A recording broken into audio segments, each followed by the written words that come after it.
Fala, galera.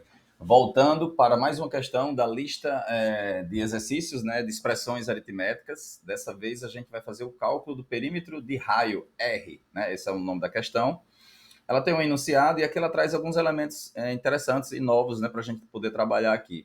É uma questão que a gente já pode olhar aqui por cima, que tem exemplos de entrada, então a gente já sabe que vai usar o prompt, né? Ele tem um exemplo, só uma saída, então uma entrada e uma saída. Então vamos tentar entender o que é essa entrada e o que é que ele quer com essa saída. Tá bom? Então implemente um programa que recebe um valor real. Ele está falando desse real, significa que é um valor que não é inteiro, né? Então é um valor que pode ter vírgulas, né? Referente a um raio R. Então isso aqui é o raio. E calcula o perímetro. Então esse valor de entrada é o raio. E ele quer calcular o perímetro desse raio. Isso aqui provavelmente é o perímetro, né? Ele já está dando um valor para π, né? Então considere π 3.14159265, a gente vai colocar esse valor, né? Então, nessa questão, você terá que fixar as casas decimais após a vírgula em apenas duas casas. O que ele está dizendo isso? Que a saída, ele não quer uma saída muito quebrada, ele só quer dois valores aqui, e para isso a gente vai usar essa função toFixed. A gente vai ver como usar essa função toFixed, e ele já dá um exemplo, né? Eu vou ter um número, e depois só botar um ponto depois do número, e toFixed e esse n é quantas casas eu quero. Por exemplo, duas casas, ele coloca duas casas. Que aqui já dá o exemplo, né? Se x for tudo isso, no final vai ficar dessa maneira. Então, é isso. Ele já dá a fórmula, então simplifica. Tá? Então, como a gente está vendo que tem uma entrada, né, para esse teste e uma entrada para esse outro, então, no final das contas, é uma entrada só. Eu já vou colocar aqui, eu sei que é um raio, né? Então, eu vou colocar var, chamar de R, tá R grande, maiúsculo, não tem problema. E aqui eu vou dar um prompt para mim ler entre com o valor do raio. É isso? Como eu sei que ele vai retornar, pode retornar números quebrados, né, reais, eu vou transformar ele em number.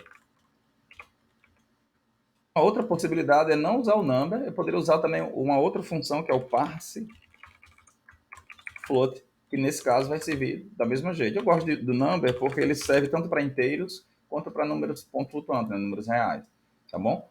Então, var r number, e agora ele está pedindo para considerar π desse valor. Vou criar eu posso criar uma variável. E tem uma outra coisa em JavaScript que a gente pode criar, que como é um valor que não vai mudar, então ele é constante, existe também essa palavra reservada const, que ele cria uma constante. É como se fosse uma variável, só que ela não muda. Tá? E o sistema impede de você mudar. Se você tentar mudar, vai dar erro. Eu posso usar o const. Vou fazer aqui para ficar diferente. Certo?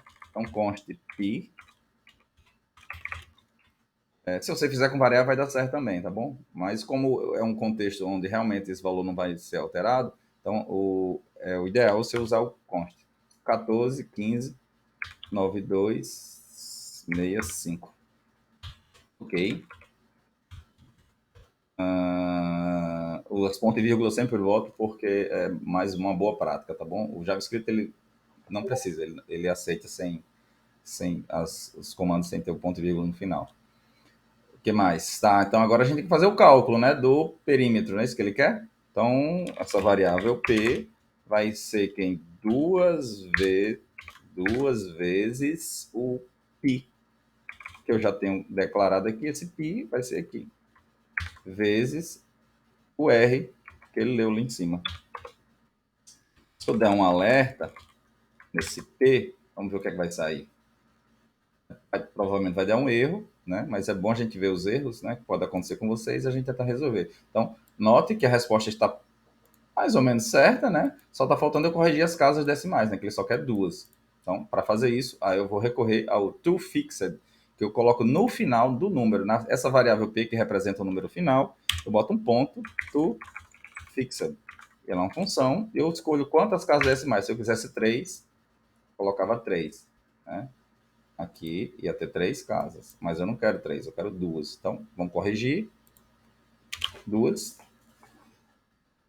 Dar o play, submeter, tudo veredinho. É isso aí, pessoal. Então, aqui é interessante destacar nessa questão que a gente trouxe alguns elementos novos, como o const, né, para uma constante, valores que não vão mudar, no caso é o pi, e esse toFixed também, que a gente está utilizando para controlar, né, saber quantas casas decimais a gente quer exibir na resposta final. Tá bom, pessoal?